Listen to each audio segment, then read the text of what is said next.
we're definitely not like Airbus or Lockheed Martin or anything like this. We're working to get there. We want to be bigger than those guys.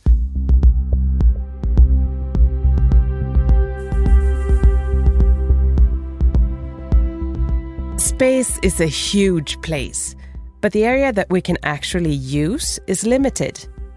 Decades ago, we didn't realize that what we put into the oceans would not just magically disappear.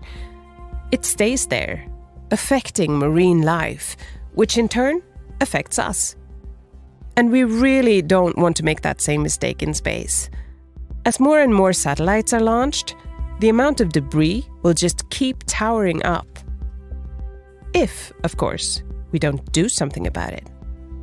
Welcome to Have We Gone to Mars Yet? A podcast about all the things that need to be done before we can put a person on the surface of Mars. Like keeping the sky clean enough for future takeoffs. My name is Marcus Pettersson. My name is Susanna Levenhaupt. And this is Have We Gone to Mars Yet?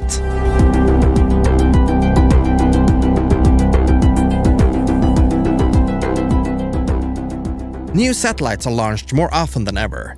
Satellites used for things like communication, weather reports, surveillance, research. The opportunities seems endless, and the benefits for Earth are indisputable.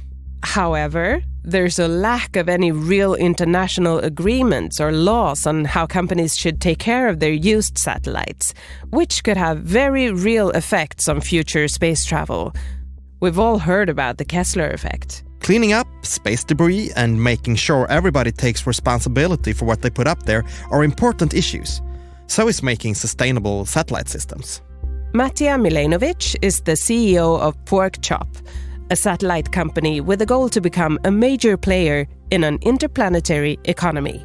What they do is developing reusable in-space logistics vehicles. What is that exactly? So it's... Firstly, when we say reusable, a lot of people think of something like the space shuttle, which burns into the atmosphere, and we don't do that. We reuse it in space. So once it goes up, it stays up, and it's reused in space many times. And then when it's dead, we burn it up. So that's the in-space reusable part. And then the logistics part is that the same way how we have, everybody except me probably has a car these days. Cars need services. You need to refuel them, you need to upgrade them, you need to repair them, you need to do a lot of these, provide them with a lot of services. The same thing applies with the new generation of satellites, really. Now that we are not sending satellites, like once a year or something, we're sending bajillions of satellites, on a monthly basis. So the way that we're looking at satellites is really changing, and satellites are actually becoming more like cars than satellites, essentially. So that's where the need for logistical services comes into play. And we're building the vehicle that enables these services to be performed, essentially. Okay, so you have two legs here. We have the satellite itself and then the service that you offer. But if you start with the satellite, what's the difference between your satellite and other satellites? Probably the biggest difference is that ours doesn't exist yet. We're still building it. But when it is built, it will be a not so big satellite, considering that traditionally satellites have been, around a ton, if not more.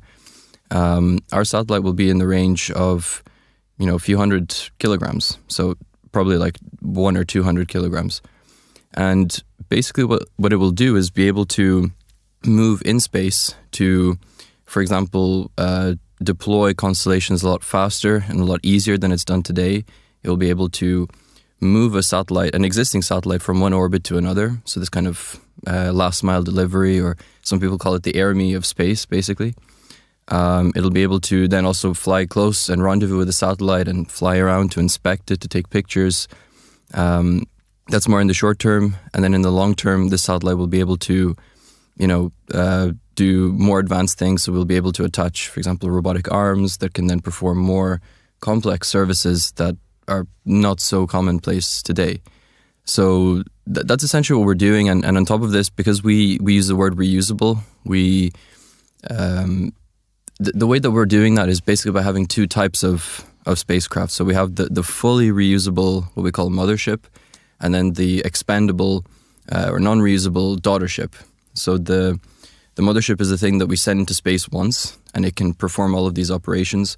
The daughter ship is more like kind of like a container with our customers. So it's like an interface between us and our customers or their satellites. And that just simplifies the whole process. It means that we can always have the same procedure docking these mother and daughter ships, regardless of what the daughter ship is attached to.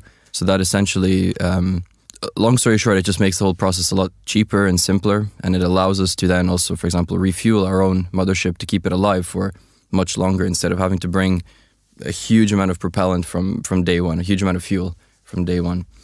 And by combining these two things, we want to build the kind of infrastructure in low Earth orbit today. But the end goal of all of this, the reason why we're doing all of this, is what we call establishing an interplanetary economy. So it's that if we can lay the building blocks today in low Earth orbit, and we build something that's quite scalable, then we can also use that to pretty much, our end goal is to mine asteroids, essentially. It's to, unlock the resources of the rest of the solar system. And that's really what we're hoping to lay the groundworks with porkchop M, this vehicle, the mothership, daughtership today. So how does it work? How does it move around? So there are two main types of propulsion that you would have on something like a mothership. So you have what you would call orbital propulsion, which is the larger engine that's capable of moving vast distances. But then if you want to dock with a satellite, you can't just fly into it at 1 million miles an hour. You have to slow down, and then you use these very precise rendezvous thrusters. And where we actually specialize in is these rendezvous thrusters. So we were developing very low thrust, precise thrusters for almost 3 years now. We have a patent for some electronics there. We flew a miniaturized version on the Falcon 9 mission back in January. And so one of the core technologies that we're developing is these rendezvous thrusters. And the really neat thing about them is that actually, if you look at the thrusters used for rendezvous today, they haven't changed at all since the Apollo days. So the way that they work is pretty much the same principle as having deodorant that you spray under your arm. You spray gas in one direction and you move in the other direction. And that just means you have to have these, pressurized tanks. You have to have a lot of plumbing. These things always leak. They're never that accurate. Our system is pretty much an electric system. So you just send a command and it fires. And it doesn't use a liquid or a gas as the fuel. It uses a metal. So there's no way it can spill. There's no way it can accidentally fire. It's literally like playing a game. You send a command and it just fires. And that allows us to miniaturize the whole system. It allows us to have much more precise control. And since it's made from pretty standard manufacturing techniques, it's not that difficult to produce at scale either, which is probably the most attractive thing. And then for this large orbital engine, there are two options. One can either use an electric system, so similar to ours, but obviously scale up a lot more. Or you can use the more traditional chemical systems. So each has their pros and cons. Chemical is a lot higher thrust, so you can get there a lot faster, but it's very inefficient. Whereas electrical is the complete opposite. It's very, very efficient, but it's going to take you quite a while to get there. And we want to be compatible with both. Essentially, we want to be able to offer our customers, do you want to get there cheap or do you want to get there fast? And there's, different needs for different people. Your propulsion is not gas. It was, what did you say? It's titanium, actually. Basically, you take the titanium and you apply a voltage between the titanium and another metal. And what this causes is for a very small chip of the titanium to be eroded away, to be removed. And this chip, in a very small fraction of a second, becomes plasma. And because you have this voltage there as well, this also repels the plasma. And if you repeat this process and you send these pulses in the right way, you can fire this thruster. It's literally like shaving bits of metal off using electricity, and you just fire them away. And this titanium is also, you can buy it from your local hardware store. We were buying, for our first prototypes, we were just buying them from some like random hardware shops. So it's really nothing exotic, nothing like, these NASA grade propellants or anything like this. It's really basic. So the patent you have, is that for the propulsion system? So the patent is specifically for the miniaturization of the electronics required to power the propulsion system. Essentially, as I mentioned, it takes the circuit from being quite large and bulky to being a lot smaller, also more power efficient as well, so it consumes a lot less power for how much it needs to create the thrust. But the thruster itself is actually not novel at all. I believe it's been around since the 60s or 70s. I believe NASA has been developing it for a long time. And that makes sense, right? If you just have two bits of metal and you're passing current through them, it's not that difficult to come up with. And a lot of the technology we use is from the 70s or 80s. But usually it's some small piece of the puzzle that's made it prohibitively, impractical or expensive or something like this. So where companies like Porkchop really innovate is by just solving a small piece of the puzzle, and that unlocks a much grander opportunity for others. To start from the beginning again, when did you start, and until now, where are you in the process? We actually started Porkchop 6 months after coming to Sweden, almost exactly 3 years ago, April 2019. So I had moved to Sweden to start a master's at KTH. So one of my favorite things to do is to complain about it. I think complaining is a great thing, and especially when others hear your complaints and they agree with you. And I went on this complaint about how there's no really great European company, like the SpeceX of Europe, that we can all get behind, that we can all rally around, and how we're falling behind ultimately. We've never been leaders in space, in my opinion, as Europe. And that's really not a good thing for our future, in my opinion. I went on this huge rant, and one of the people who heard that rant was my soon-to-be co-founder. And he comes back like a few weeks later, and he hands me this pamphlet for the European Space Agency's Business Incubation Center in Sweden. And he's like, yeah, I mean, I heard you wanted to start a company and blah, blah, blah. Maybe you're interested in this. And I was like, oh, if you want to join, like, it's, there's an empty seat right here. Sure. Okay. So that's how we started off. And that was, like 6 months after coming to Sweden. And initially we had no idea what we were doing, both on the business side and also in terms of miniature electric propulsion. So we have this really cool basement lab in KTH, and it's like pretty much nobody uses it, and we got access to that. And we just started playing around with some electronics, and we were interested in building miniature propulsion systems back then. And pretty soon after that, things started to get a little bit more serious. So we started talking with people, and we ended up getting a launch opportunity scheduled by, I believe it was July or August 2019. That came and went, and that launch was pretty much postponed, and our launch was postponed twice. Okay, so when did you launch, and with what? We launched on January 13th of this year with SpeceX's Transporter 3 mission. Since we were flying basically as an experimental payload, which I do remind people that what we flew is an experimental payload, because nothing like it has ever been flown before on this tiny of a scale, especially this circuit. Previously the size of the circuit was like the size of a Harry Potter book. That's roughly what I compare it to. And we brought that down to, if you look at that iPhone and you chop it in half, that's how small the whole system is. So when you miniaturize to that scale, there's a lot of unknowns. So that was the real thing I was repeating to myself, mainly, that it's an experiment, but also to others. And despite this, what we do know, what we can say, is that the ground tests of the system were all successful. So it passed all of the necessary, electromagnetic testing and vibration, thermal, all of that stuff. So when we can discuss the results of the space test, we will be happy to share that. I mean, the objective we set was, if it fires once in space, it's successful. And that's really the main thing we wanted to prove. And what we're trying to do is, with this, to essentially rotate the satellite. So we're firing on one side of the satellite and hoping for it to rotate, and rotate enough that we can measure it as well. When will the mothership be done? The first real mothership that you will send up. How big will it be, and how will it work? I would say it will be a little bit smaller than a washing machine in terms of size.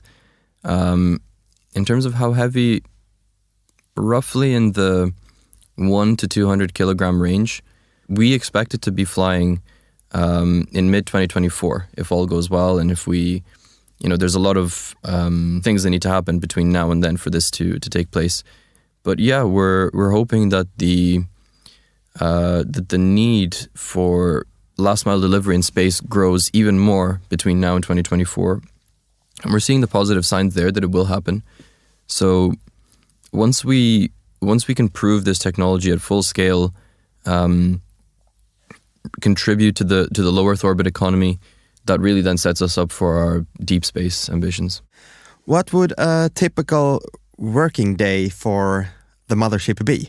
So the mothership is really multi-purpose. So the main business case is really with kind of rapid deployment of constellations. So it's instead of the way that SpaceX does it, for example, where they just throw them all at once, we want to fly each satellite and deliver it and drop it off basically at exactly the orbit it needs to be. And then we move to the next orbit, drop off the next satellite, and so on and so on. But then there are other space transportation related business cases that we're looking at. So as I mentioned, repositioning satellites, or just in general last mile delivery of satellites. So the mothership will mainly be focusing on this, but sometimes it can be a few weeks or a few months between launches when you have more payloads being sent up that you then need to go dock with. So during this time, we intend to repurpose the mothership as basically an inspection vehicle, so that then it can rendezvous with a satellite that's relatively close by, that obviously somebody wants to be inspected, perform the necessary inspection routine, and then prepare to pick up the next daughtership, essentially. Without refueling the mothership, how far can it go? How fast can it go? How are your maneuvering possibilities, or how will it be in the future? So by itself, without refueling it, it actually can't go that far. It can execute one mission really well, and then that's it. So that's why the mothership needs the daughtership to survive. Daughtership needs mothership. It's a synergy. So the mothership is being designed with the intention of being refueled after every mission. In terms of how far it can go, it can raise altitude by, I don't have the exact numbers, but it's quite a lot. So you can go from low Earth orbit to a substantially higher orbit. You can also do what's called a plane change maneuver. So if you want to change the inclination, if you want to change the, for example, the local time above which you're flying the ground, it's called local time of ascending node. So you can fly above the equator at sunrise or in the afternoon. That's more useful if you want to deploy, let's say, an Earth observation satellite. If it needs to see the ground with the sun's shadows at a particular angle, then they'll tell us we need like 4 p.m. LTAN, and then we work out how we're going to make that happen. And then aside from that, coming back to your point about debris removal, that's a really interesting topic, and it's something that I think, unfortunately, there's no business case for this today. That's why we're not seeing much of it. And I think ultimately it will have to be governments that will step up and pay companies to do this, because satellite operators are in no way obligated to have their satellites removed, which is not good. So if the satellite operator isn't going to pay us to remove their satellite, it's really not worth us sacrificing our entire vehicle just for almost nothing. So I really hope that the rules around that and the way that this is talked about changes in the near term.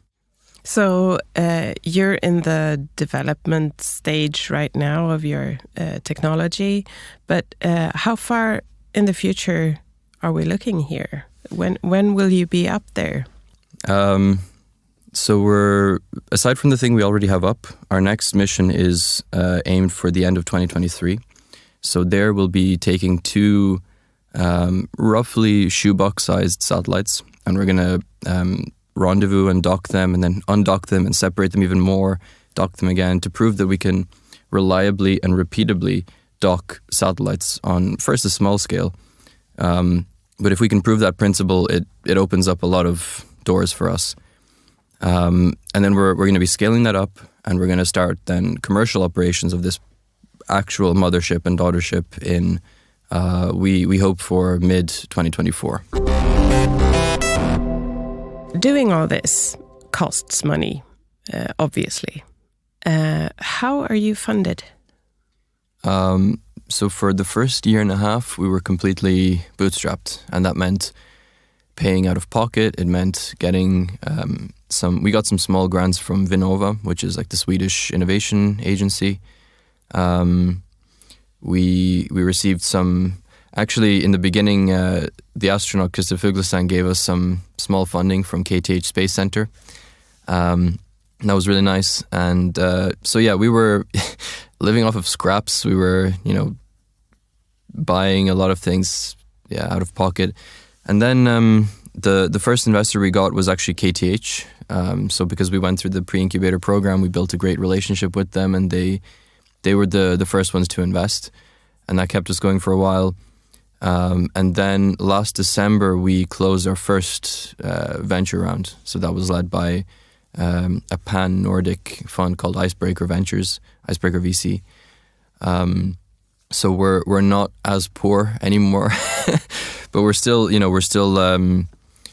pretty early stage in the grand scheme of things. But now we are looking at other sources of financing as well, and you need to.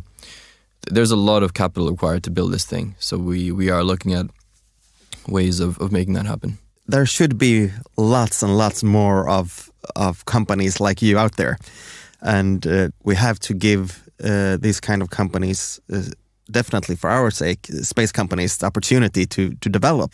So when you say you worked out of your own pocket and then you got a small grant from Vinnova, what is small? How much money did you actually get to develop? Because you did at some point you did send up something to space.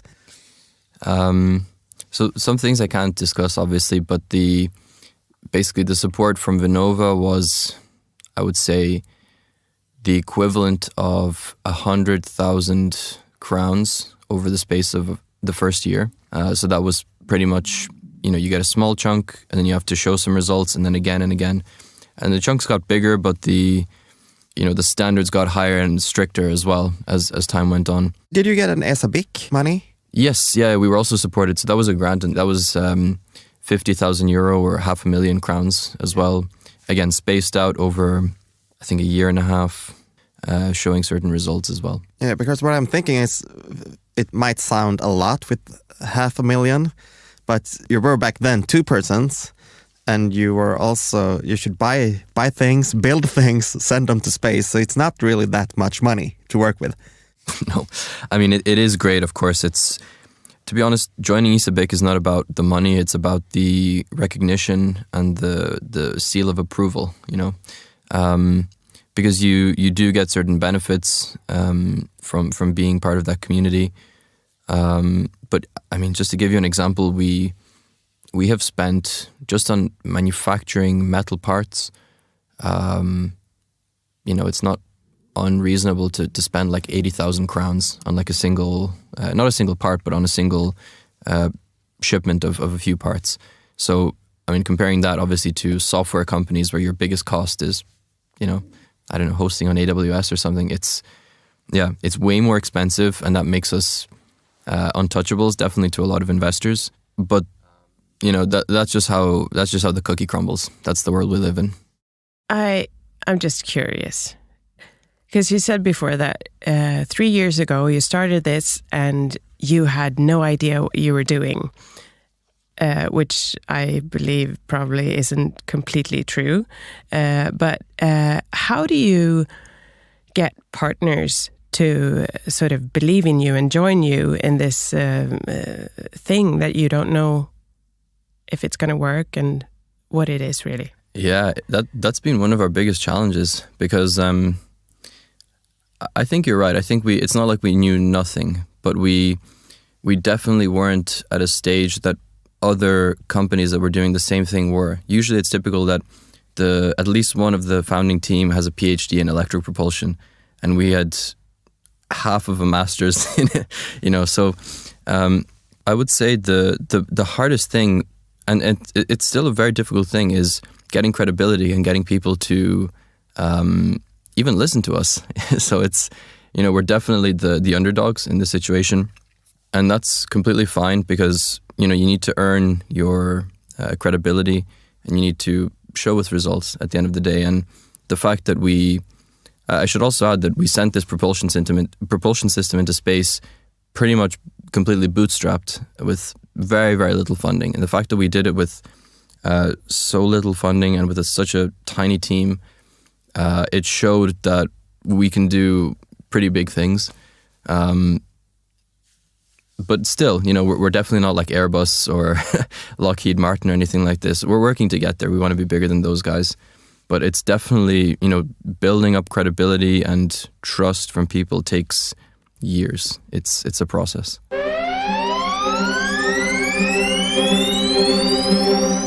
I love the ambition. And AI-driven satellites that dock with spaceships and go on different missions around the solar system. I feel like I'm in a sci-fi novel. I know, but this is going on right now. And porkchop isn't the only company doing things like this. The market is hotter than ever. And the demand for competent people in this sector is huge. So if you want to work within the space sector, your timing is perfect. But now it's time to wrap it up. Please check out our other episodes and don't forget to subscribe. There's plenty more to come. So don't worry if you haven't heard about the Kessler effect. We will get back to that in the future. My name is Marcus Pettersson. My name is Susanna Levenhaupt. The music we play in the background is composed by Armin Pendek. Have We Gone to Mars Yet is produced at Beppo by Rundfunk Media in collaboration with Rymdkapital. Read more about them and how you can get yourself involved on havewegonetomarsyet.com.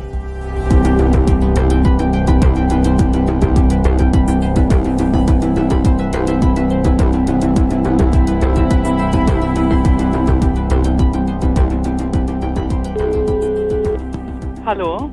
Programmet gjordes av Rundfunk Media.